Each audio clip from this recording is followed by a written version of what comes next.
Hello! ഇന്ന് തിരക്കുകളൊന്നുമില്ലാത്ത വളരെ കാമായിട്ടുള്ള സമാധാനപരമായ ദിവസമാണ്. ഇന്നൊരു ഓഫ് ഡേ ആണ്. അതുകൊണ്ട് തന്നെ കാര്യങ്ങളൊക്കെ മെല്ലെ, മെല്ലെ, മെല്ലെ ആയിരുന്നു നടന്നത്. അപ്പോൾ രാവിലെ തന്നെ മതിൽ പണിയുടെ ആളുകൾ വന്ന് പണി റീസ്റ്റാർട്ട് ചെയ്തിട്ടുണ്ട്. അപ്പോൾ മറ്റൊരാൾ പണി മുടക്കിയിട്ടുണ്ട്. നമ്മുടെ മിക്സി. നമ്മുടെ 12 വർഷമായ പ്രീതിയുടെ മിക്സി ഇന്ന് അതിൻ്റെ പണി അവസാനിപ്പിച്ച് അന്ത്യശ്വാസം വലിച്ചിരിക്കുകയാണ്. ഞങ്ങൾ വിചാരിച്ചത് ഇതൊന്ന് നേരാക്കാം, പിന്നെയും വർക്ക് ചെയ്യുമല്ലോ എന്നാണ്. പക്ഷേ ഇത് നേരാക്കി ഉപയോഗിക്കുന്നതിനേക്കാൾ നല്ലത് പുതിയ മിക്സിയാണെന്ന് രക്ഷേട്ടന് മനസ്സിലായി. അപ്പോൾ ടൗണിലേക്ക് നേരാക്കാൻ കൊണ്ടുപോയ ആൾ തിരിച്ചു വന്നത് പുതിയ മിക്സി ആയിട്ടാണ്. എന്തായാലും ഒരു ചെറിയ ബട്ടർഫ്ലൈയുടെ മിക്സി വാങ്ങിച്ചിട്ടുണ്ട്. ആ മിക്സിയിൽ 4 ജാറുണ്ട് ആൻഡ് ജ്യൂസർ ഉണ്ട് കേട്ടോ. എല്ലാ മിക്സിയിലും ഈ ജ്യൂസർ ഉണ്ടാവാറില്ല.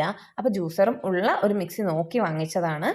സംഭവം ഭയങ്കര കോമ്പാക്റ്റ് ആണ്. മിനി ആയിട്ടുള്ള നമ്മുടെ നേരത്തെ മിക്സിയെക്കാളും ലൈറ്റ് വെയിറ്റ് ആയിട്ടുള്ള പെട്ടെന്ന് യൂസ് ചെയ്യാൻ പറ്റുന്ന ഒരു മിക്സി. സ്ഥലവും അധികം നമുക്ക് വേസ്റ്റായി പോവില്ല. കുറച്ച് ഏരിയ മതിയാവും ഇത് വെക്കാനായിട്ട്. അപ്പം ഞാനിങ്ങനെ തുറന്ന് നോക്കണത് കണ്ടു കഴിഞ്ഞാൽ വിചാരിക്കും ഇപ്പം തന്നെ ഈ മിക്സിയിൽ മാവരച്ചോ ജ്യൂസ് അരച്ചോ ഒക്കെ നോക്കുമെന്ന്. ചുമ്മാ ഈ പെട്ടി പൊട്ടിക്കുന്ന ഒരു ആക്രാന്തമില്ലേ, അതുപോലെയാണ് എനിക്ക് എപ്പോഴും ഒരു സാധനം വാങ്ങിച്ചാൽ അപ്പം ആ പൊട്ടിച്ച് നോക്കണം. എന്നിട്ട് ഉപയോഗിക്കോ ഇല്ലയോ എന്നുള്ളതല്ല, ആ പൊട്ടിച്ച് നോക്കി അതിൻ്റെ ഭംഗി കാണുക എന്നുള്ളതാണ് എൻ്റെ മെയിൻ പരിപാടി.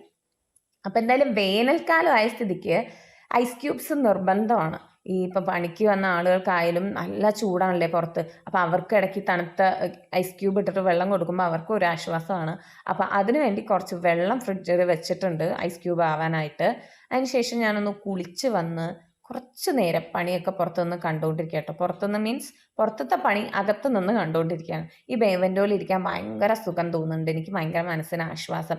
പ്രത്യേകിച്ച് ഈ ബ്ലൈൻഡ്സും കൂടെ ഇട്ടപ്പോൾ നമ്മൾ ഇപ്പം അതിന് മുകളിൽ ഒന്നും വെക്കണില്ല. അപ്പം അതിങ്ങനെ പ്ലെയിൻ ആയിട്ട് കിടക്കുമ്പോൾ അവിടെ കിടക്കുക ഇരിക്കുകയെ മറിയുക എന്താച്ചാ ചെയ്യാം. അപ്പോൾ പുറത്തത്തെ കാഴ്ചകളൊക്കെ അതിലൂടെ കാണാൻ പറ്റും. അത് തന്നെ ഒരു സമാധാനമാണ്. ഈ കാർട്ടൂൺ നിങ്ങൾക്കറിയോ? ഇത് ഹെയ്ഡി. പണ്ട് ഇതിനെ ലില്ലി എന്ന് പറഞ്ഞിട്ടാണ് ഇവർ ഇറക്കിയിട്ടുണ്ടായിരുന്നത്. വീണ്ടും അത് റീസ്റ്റാർട്ട് ചെയ്തിട്ടുണ്ട്. എനിക്കിഷ്ടമാണ് കേട്ടോ ആ ഒരു കാർട്ടൂൺ. കണ്ടുകൊണ്ടിരിക്കാൻ നല്ല രസമാണ്. നല്ല ഹെൽപ്പ് ചെയ്യുന്ന 2 കുട്ടികളൊക്കെ ആയിട്ടുള്ള ഒരു കാർട്ടൂൺ.